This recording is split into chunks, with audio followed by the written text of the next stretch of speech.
This termination of the lease, I understand, won't impact their existing embassy, but it's just this relocation or the move to the new premises. Why was it handled so urgently? What new information must the government have, do you think, that made it such an urgent issue this week?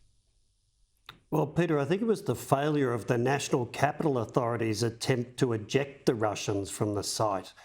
They clearly also had some advice from security officials about what the Russians might get up to at that site so close to the parliament. But really, I think this is mainly a distraction to say, look, Putin's at war in Ukraine. We may be giving too little too slowly to support the Ukrainians, but look what we're doing here. You mean there's been calls for additional kit, those Hawkeyes, military aircraft, etc. The government has been accused by the opposition of sitting on their hands. Do you think this is a bit of a fig leaf for the Ukrainian community?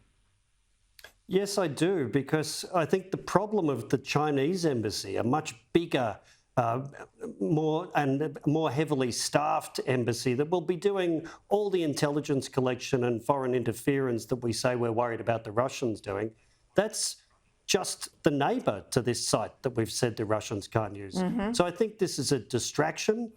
I would love to see the Prime Minister not wait till he's subject to embarrassment at the NATO summit next month and give the Ukrainians 300 Bushmasters, 300 Hawkeyes, and some of the fabulous counter-drone systems that could be put on the Hawkeye vehicles. 100%. I was going to ask you about the Chinese because they basically share a back fence with the Russians. If it's good enough to say the Russians, get out of there, I'd be doing the same with the Chinese.